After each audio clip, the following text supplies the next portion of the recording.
자, 지금 북한이 와이저 어니스트호 압류에 예상외로 발작 뛰고 난리가 났습니다. 하도 없는 살림에 북한에서 두 번째로 크다는 저기 러시아 석탄으로 위장을 하고 인도네시아에 가서 이제 잠깐 섰다가 거기에서 이제 석탄을 내놨다가 싣고 온 북한산을 그걸 다시 인도네시아에서 실어서 뭐 인도네시아 산인 것처럼 할라 했는지 모르지만은 하도 러시아께 속에서 들어오니까 이번에는 인도네시아 거라 하려고 북한에서 러시아산이라고 하고 인도네시아 가서 내려가지고 다시 싣고 한국의 일산에 있는 회사로 갖고 올라 했고 그 회사가 돈을 지급했다라는 이야기가 있고 그 회사에서 빨리 배를 바꿔 실어서 현지 브로커 보고 한국으로 보내라고 했다라는 이야기도 있습니다. 자, 좌우간 그 배는 인도네시아에서 압류되었고 거기에 실었던 석탄에 대해서는 인도네시아 법정이 안 뺐었어요. 인도네시아가 또 북한하고 특수관계가 있고 한국의 문 정권이 대북이 사기 쇼를 하는데 인도네시아를 한때 통로로도 쓰고 했던 걸로 추정됩니다.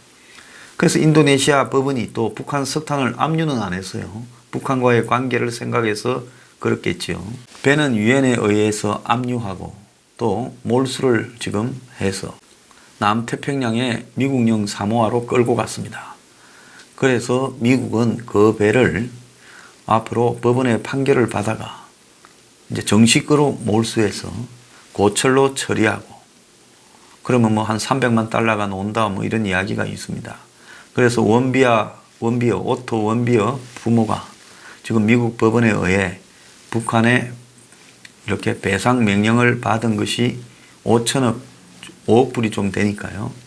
그거를 갖다가 지금 이걸로 대체한다. 이런 소문들도 난무합니다.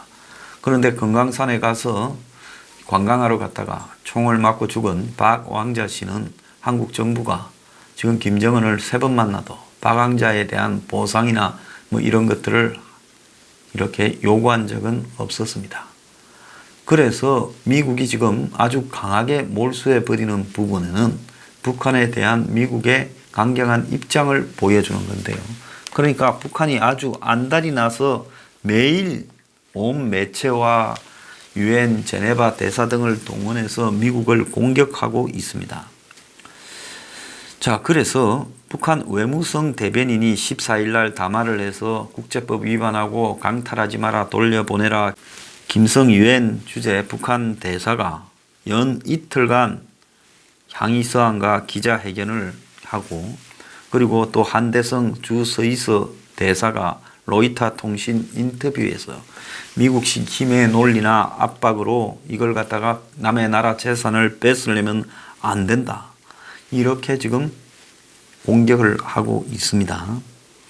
자, 그래서 해상 불법 행위를 한 북한 또는 타국 선박을 미국이 과거에도 제재 위반 혐의로 억류한 일이 있었는데요. 그런데 북한이 이렇게 펄쩍 매일 시끄럽게 항의하고 지금 요란을 떠는 적은 없었습니다. 그러면 북한이 왜 이렇게 와이즈 어니스트호에 유별나게 하고 있느냐? 자, 이게 이제 앞으로 미국이 대북 제재를 위반한 북한의 자산에 대한 몰수를 처음으로 행동에 옮긴 사례가 될 거라는 그런 부분 때문에 북한이 지금 화들짝 난리를 치고 있다는 겁니다. 그동안에는 이런 대북 제재를 위반한 북한이나 제3국 선박을 미국이 억류하는 데 거쳤는데요. 그런데 와이즈 어니스트호에 대해서는 미국이 이제 법원에다가 민사소송을 제기했고 일단은 판사가 압류해서 일단 몰수해라고 판결이 떨어져서 지금 미국령으로 끌고 온 겁니다. 안 그러면 이 현지에서 억류해야지. 그걸 가지고 오지는 못하지요. 그래서 이제 정식으로 이제 그 배의 처분을 위한 소송을 미국이 진행하고 있습니다.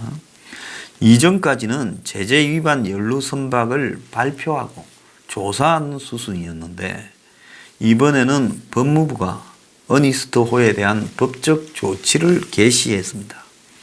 그래서 미국 정부가 제재 위반 북한 선박을 몰수하려고 시도한 것은 처음이라는 거예요. 자, 미국 법무부는 지난 5월 9일 어니스트 호는 북한 송이무역회사 소유로 나와 있으나 실질적으로는 북한 인민군의 관리 하에 있고 2016년 11월부터 2018년 4월까지 북한산 석탄을 대북 제재에도 불구하고 외부의 구매자에게 수출하고 북한의 기계류를 수입하는 데 사용되었다는 겁니다. 자, 그러면 이 한국에서 이 석탄을 수입하려고 했던 업자 본인은 이렇게 부인하고 있어요. 그 업자는 북한 인민군과 접촉을 했단 말입니까? 그러면 미국 서류에 북한 인민군이 관리하던 선박이라는 거 아니에요? 그러면 그 선박만 관리했겠습니까? 아예 석탄을 수출하고 또 기타 자기들이 필요한 장비, 거기에는 수출 금지 품목이나 미사일을 만드는 데 들어갈, 핵을 만드는 데 들어갈 장비가 있을 수도 있지요. 그걸 총체적으로 배 운영과 물건을 싣고 나가는 것, 싣고 들어오는 것까지를 다 인민군이 했다고 지금 미국의 법무부 자료에 그렇게 적시되어 있습니다.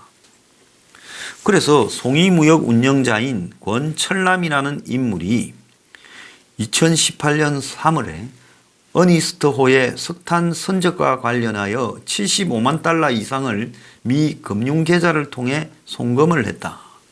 자, 이건 뭔 돈인가 하면 인도네시아로 보내놓고 다른 배에 옮겨 실으라는 돈입니다.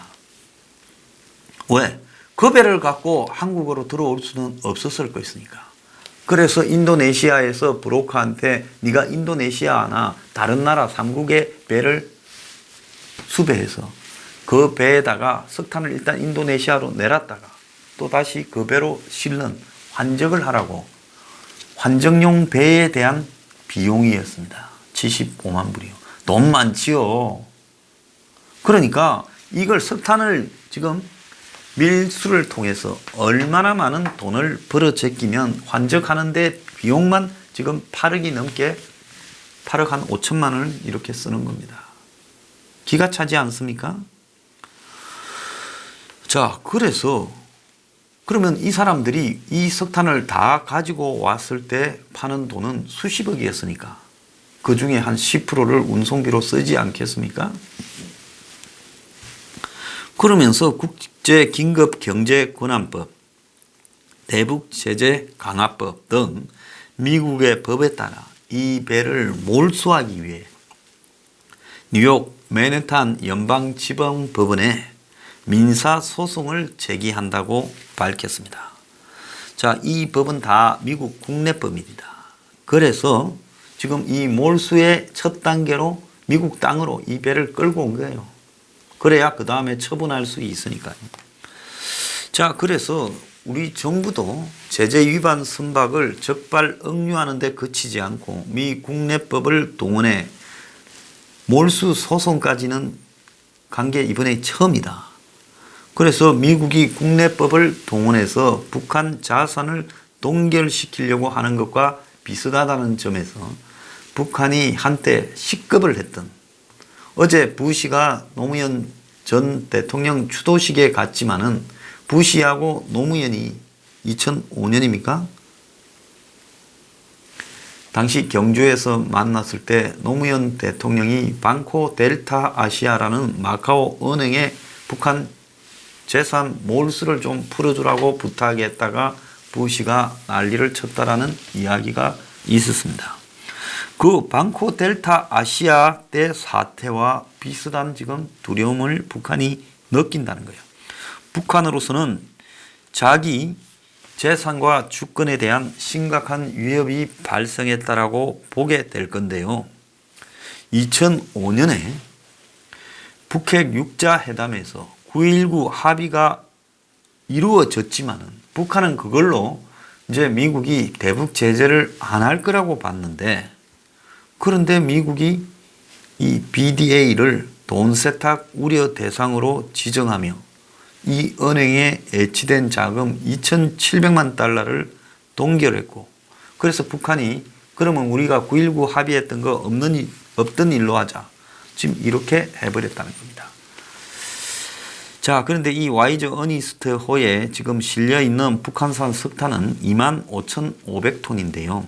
이게 베트남 선적의 한 40억 가량의 돈의 가치가 될 거라고 봅니다. 그래서 애초에는 인도네시아 해역에서 러시아 화물선과 배 위에서 선박 대 선박 환적을 하려 했어요. 그러다가 인도네시아에 지금 1년 가까이 억류가 되었습니다. 자, 그러다 보니까 이제 석탄은 내려가지고 베트남 동탄호라는 데 실었는데 이 배는 가지도 오지도 못하고 지금 중간에 머물러 있고, 거기 배를 빌려준 베트남 회사는 사기당했다고 소송하겠다고 지금 야단입니다. 한국으로 갖고 와야 되는데 이제 거기에 실린 석탄에 대해서 미국이 인공위성이나 다 이 경비선 등을 통해서 지켜보고 있으니 이게 어디로도 못 가는 거죠. 너무 알려졌으니까. 자, 그래서 북한이 그동안에 해상 밀무역을 통해서 외화벌이 우회로를 찾아왔는데 이 어니스트 호는 이제 그런 북한에 경제적으로 큰 타격을 주는 것을 의미하고요. 이 배가 무려 17,000톤짜리입니다. 그래서 북한의 주력 상선이 이제 미국에 몰수되어서 고철로 팔려버린다면 이제 미국이 북한에 대한 제재를 이제 행동에 옮겨서 이제 구체적으로 타격을 주겠다라는 것을 의미하는 거기 때문에 이제 마지막이 아니라 이제부터 북한의 배들이 걸리는 대로 미국이 다 잡아다가 고철 처분해버리면 북한이 앞으로 이제 심각한 상황에 빠지게 되는 거죠. 그래서 북한이 이번에 강하게 반발하는 이유 중에 하나는 또 다른 도발을 하기 위한 명분을 미국이 이 배를 강탈해 가서 우리가 이제는 일본을 넘어가는 중거리 미사일을 쐈다. 이제 그 명분을 확보하려고 지금 하는 것도 이유 중에 하나라고 봅니다. 자, 어차피 북한이 미국과의 협상이 단기간에 될 것이라고는 생각하지 않는 상황에서 결국은 중장거리 미사일을 쏘기 위한 명분을 지금 확보하고 그걸 갖다가 하기 위해서 지금 이 시비를 걸고 미국이 혹시 협상으로 이거를 돌려줄지 테스트를 해보고 있다고 봅니다. 강하게 반발하면서요. 자, 북한 입장을 대변하는 조청년의 기간지 조선신보는 미국이 3차 미북 정상회담이 열리기도 전에 와이저 어니스트 호를 압류해서 미북 간의 대결의 불씨를 키우고 있다고 공격을 하며 지금 이 사건에 대해서 팔딱팔딱 뛰고 있습니다. 그런데 지금 이것이 국제적으로 이제 화제가 되어 갈수록 문제는 이 석탄을 그러면 어디로 보내려고 했냐. 한국 업자는 이런저런 변명을 하고 있어요. 저한테 전화 와서도 변명했어요. 그런데 지금 여러 가지 정황이나 자료를 보면 돈을 보냈다라는 말도 나오고 한국으로 보내라고 했다라는 이 브로커의 인도네시아인의 진술도 있고, 자, 이거는 북한 석탄이 바로 한국으로 들어오기에는 위험하니 인도네시아 가서 옮겨 실어서 인도네시아산으로 바꿔가지고 한국으로 갖고 올라오고 그걸 이제 홍콩에 있는 회사를 통해서 경유해서 하려다가 들켜버리니까 지금 그 회사는 자기는 관계없고 몰랐다. 제3국의 석탄 갖고 올라 했다. 뭐 그런 식으로 둘러대고 있어요. 그러면 정부가 지금 한국에서 이 인도네시아산 석탄을 수입하려고 했던 업자를 조사를 해야 된다고 봅니다. 저는 용공해미도 조사해야 된다고 보고 있습니다. 왜 그런가 하면 이 업자가 어떻게 해서 북한 인민군이 주도하는 북한 석탄 수출에 연루되었나? 그렇지 않습니까? 어떻게 북한 인민군 측하고 접촉이 될 수 있어요? 그렇다면 이 사람이 간첩이냐? 어떻게 이런 일이 있을 수 있냐에 대해서 지금 국정원이나 관계 당국이 정식으로 이 사람을 조사를 해야 되는 거 아니에요? 공개적이고 정식으로요. 뭐 물론 당사자는 뭐 국정원이고 뭐 정부기관이고 유엔에 자료 냈다고 그랬는데 그런 정도가 아니라 정식으로 입건해서 조사를 해야지요. 용공혐의도 있고요. 남북교류협력기본법의 위반도 있고 미수일 수도 있지 않습니까? 그렇기 때문에 이 사람을 조사를 해야 되는데 지금 이 사람에 대해서 어디에도 조사하고 있다라는 말이 없어요. 나중에 미국이 이 배를 몰수하고 난 다음에 한국 보고 그래 이 석탄 수입하려고 하는 업자는 너네들 처벌 안 하나? 이랬을 때 뭐라고 말을 하며 돈 어디 보냈다는 말도 있는데 돈 어디 갔냐? 이 말도 지금 나올 수 있지 않겠습니까? 그래서 돈을 보냈는지 이 사람은 어디를 통해서 북한 인민군과 접촉했는지 이런 지금 조사를 해야 된다는 겁니다. 이뿐만 아니에요.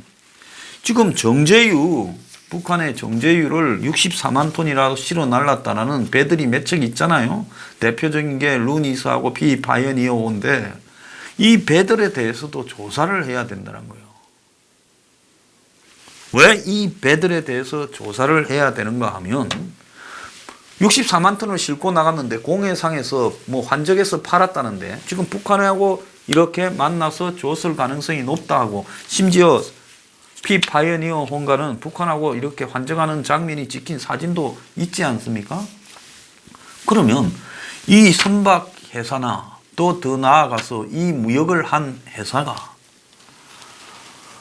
정식 거래를 했다면 벌써 몇 달 전의 일들이고 작년의 일들이니까 뭐 전신환으로 했든지 안 그러면 신용장으로 했든지 돈을 주고받은 기록이 있을 거 아니냐는 겁니다.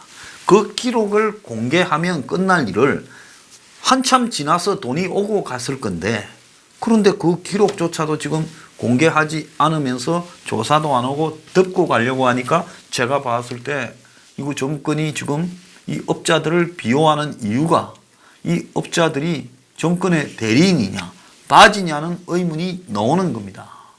이렇게 중요한 일에 관련된 업자들을 왜 아니면 아니라고 정부는 어쨌든 아니라고 하고 싶은 입장일 거니까 그럼 공개하면 되잖아요. 돈을 어디하고 주고받아서 정상적인 거래가 이루어졌다라고 자료를 공개하고 그걸 검증하면 끝나버릴 일을 왜 공개를 안 하고 시간을 끌면서 뭉개고 있냐는 겁니다.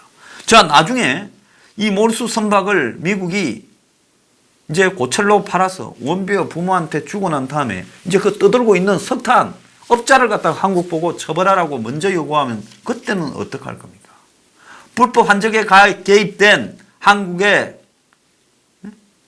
선박회사나 무역회사에 대해서 너네들이 북한에 준 게 아니라면 누구하고 주고받았는지 돈을 받았을 거 아니냐. 정제유를 갖다 줬으니까 석탄은 우리가 돈을 보내야 되는 거지만 밀수하고 정제유는 기름을 우리가 줬으니까 누군가에 거기에 대해서 받았을 돈 기록이 있으니까 기록을 까발하고 나올 거 아니에요? 근데 있었으면 벌써 공개했겠지요. 그래서 그거 까야 된다라는 이야기입니다. 못 까면요, 이건 정권이 뭐가 있다는 거예요. 그래서 이 북한 인민군들하고 거래하는 이런 석탄 수입업자나 이런 정제유 반출업자들을 어떻게 용공혐의나 간첩혐의로 조사 안 할 수 있습니까? 해야지요. 그래서 형법상으로 물건 제공한 이적행위, 형법 97조, 국가보안법 4조, 그리고 편의 제공 9조 이런 것 등으로 그러니까 편의 제공도 국가보안법이죠. 국가보안법 4조에는 목적 수행, 국가보안법 9조에는 편의 제공이 있습니다. 그래서 이들을 단순한 밀수나 또 더 나아가서 남북교류협력법 위반을 넘어서서 형법 97조 물건 제공한 이적행위나 일반 이적행위 또 국가보안법상의 4조 목적 수행이나 9조의 편의 제공 등으로 이들을 소사하라는 겁니다. 이 와이즈 어니스트호의 석탄을 실어서 한국으로 갖고 오려고 한 업자와 또 더 나아가서 파이어니어호 그리고 루니스호 등의 정제유를 불법 환적한 걸로 의심되는 업자, 선박회사 등을 죄다 조사하라는 겁니다. 조사하지 않으면요 그냥 안 있겠습니다. 조사하세요.